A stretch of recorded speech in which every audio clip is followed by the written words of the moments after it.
سلام بچه، امیدوارم حالتون عالی باشه. بیاین اینجا با هم انگلیسی رو راحت خودمونی یاد بگیریم.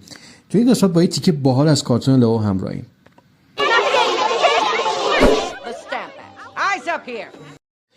بچه اینجا معلمشون با عصبانیت میگه eyes up here. چشم ها حواسا اینجا eyes up here.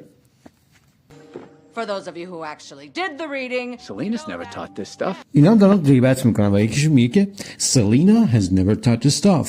سلینا هیچ وقت از این چیزا درس نمیداد. What's your stare? حالا تو این کلاسی که همه چی بر اساس امتیاز و مثبت و منفیه، لئو به شوخی به دوستش میگه What's your stamp؟ تو نمرت چند شده؟ تو امتیازت چنده؟ colonized by the British Parliament. Skylar, what did I just say? خب همونطور که میبینین بچه ها، دانش آموزای این کلاس شروع میکنن مسخره کردن معلم و بعدش قهقه زدن. حالا میخوایم بگیم دانش آموزان معلم رو مسخره میکنن. The students make fun of the teacher و قهقه میزنن and they cracked up. crack up یعنی قهقه زدن، از خنده ترکیدن. و بعدش معلم عصبانی میشه و به اسکایلر میتوپه و میگه که Skylar, what did I just say؟ چی گفتم اسکایلر؟ الان چی گفتم؟ Answer. How did the colonists react?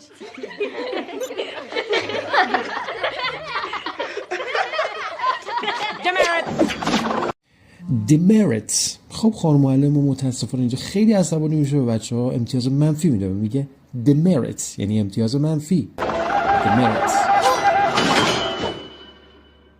You do not want demerits. You do not want demerits. شماها امتیاز منفی نمیخواید. داره در واقع معلم عصبانی بهشون میگه که نمره منفی به صلاحتون نیست. You do not want demerits. What's a demerit? What's the demerits? What's the demerits? امتیاز منفی دیگه چیه؟ What's the demerits? I think he played for the Clippers. You are going to leave 5th grade with discipline, or you are never going to leave 5th grade. Who has the discipline to take a class pet home this weekend? Who has the discipline to take the class pet home for this weekend? Who has the discipline یعنی چی بچه ها؟ یعنی که کی اونقدر منظم و مسئولیت پذیره take the class pet home، یعنی بتونه حیوان کلاس رو ببره خونه. حالا یک مثال دیگه با take somebody or something to somewhere بزنم. I never take my lunch to work. I never take my lunch to work. من هیچ وقت غذامو به سر کار نمیبرم.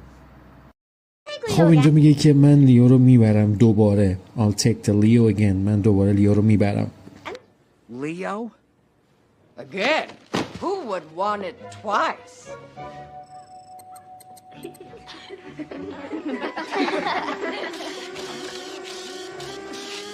Not a one of you is man enough for middle school, are you? Not a one of you is man enough for middle school, are you?